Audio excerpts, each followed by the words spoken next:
کیا آپ کو معلوم ہے کہ جب حضرت ابراہیم علیہ السلام نے حضرت اسماعیل علیہ السلام سے کہا کہ بیٹا اللہ نے تمہاری قربانی مانگی ہے، تو اس وقت حضرت اسماعیل علیہ السلام نے کیا جواب دیا تھا؟ کیا آپ سوچ سکتے ہیں کہ ایک باپ کے دل پر کیا گزری ہوگی؟ اور کیا صرف یہ ایک جانور کی قربانی کی کہانی تھی یا کچھ اور؟ اس کہانی کی مزید معلومات جاننے کے لیے ویڈیو کو آخر تک دیکھیں اور ہمارے چینل کو لائک اور سبسکرائب کرنا نہ بھولیں۔ ایج آف اسٹوریز کی ویڈیوز میں ایک بار پھر سے خوش آمدید۔ رات کا وقت تھا، ہر طرف خاموشی تھی۔ حضرت ابراہیم علیہ السلام گہری نیند پر سو رہے تھے، تبھی انہوں نے ایک خواب دیکھا، ایک ایسا خواب جس نے ان کی پوری زندگی بدل دینی تھی۔ انہوں نے دیکھا کہ وہ اپنے ہی بیٹے کو اللہ کے لیے قربان کر رہے ہیں۔ ابراہیم علیہ السلام اچانک اٹھے، ان کا دل تیز دھڑک رہا تھا۔ یہ کوئی عام خواب نہیں تھا، کیونکہ اللہ کے نبی کے خواب سچے ہوتے ہیں۔ اسی لیے حضرت ابراہیم علیہ السلام سمجھ گئے تھے کہ اللہ ان سے ایک بہت بڑا امتحان لینا چاہتا ہے۔ یہ امتحان کسی عام چیز کا نہیں تھا، یہ ان کے اس بیٹے کا تھا جسے پانے کے لیے انہوں نے سالوں دعا کی تھی۔ حضرت ابراہیم علیہ السلام بہت عمر تک بے اولاد رہے،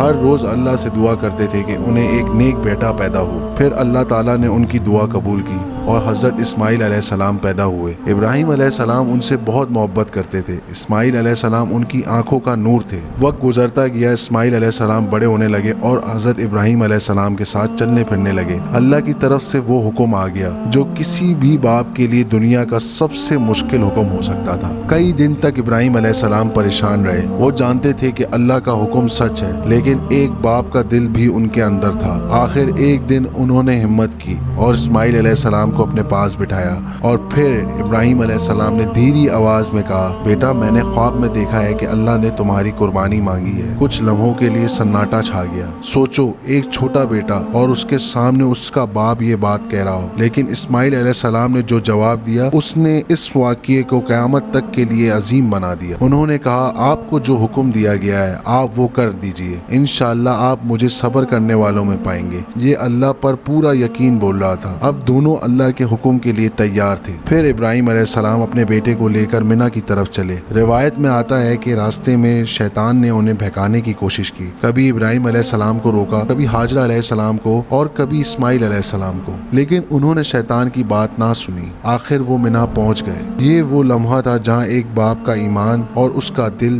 دونوں آمنے سامنے تھے۔ ابراہیم علیہ السلام نے اپنے بیٹے کو زمین پر لٹا دیا۔ روایت میں آتا ہے کہ انہوں نے اسماعیل علیہ السلام کی آنکھوں پر پٹی باندھ دی تھی تاکہ باپ کا دل کمزور نہ پڑ جائے۔ ان کے ہاتھ میں چھری تھی، دل میں درد تھا، آنکھوں میں آنسو تھے، لیکن اللہ کا حکم سب سے اوپر تھا۔ اور پھر ابراہیم علیہ السلام نے چھری چلانی چاہی، لیکن اسی وقت اللہ کی طرف سے آواز آئی، ابراہیم تم اپنے امتحان میں کامیاب ہو گئے۔ اچانک سب کچھ بدل گیا۔ جہاں اسماعیل علیہ السلام تھے وہاں اللہ کی طرف سے بھیجا گیا ایک دمبا موجود تھا۔ اللہ نے اسماعیل علیہ السلام کو بچا لیا۔ یہ صرف قربانی نہیں تھی، یہ دنیا کو ایک پیغام تھا، ایک سبق تھا کہ اللہ کے لیے سب سے پیاری چیز بھی چھوڑنی پڑے تو مومن پیچھے نہیں ہٹے۔ آج دنیا بھر کے مسلمان عید الاضحیٰ کے جانور قربان کرتے ہیں، لیکن اصل قربانی صرف جانور کی نہیں ہوتی۔ اصل قربانی ہوتی ہے اپنی ضد کی، اپنے غصے کی، اپنی بری عادتوں کی اور ہر اس چیز کی جو انسان کو اللہ سے دور کرتی ہے۔ حضرت ابراہیم علیہ السلام اور حضرت اسماعیل علیہ السلام کا یہ واقعہ آج بھی ہمیں ایک ہی بات سکھاتا ہے، جب اللہ کا حکم آئے تو سچا ایمان وہی ہوتا ہے جو اپنی سب سے پیاری چیز بھی اللہ کے لیے قربان کر دے۔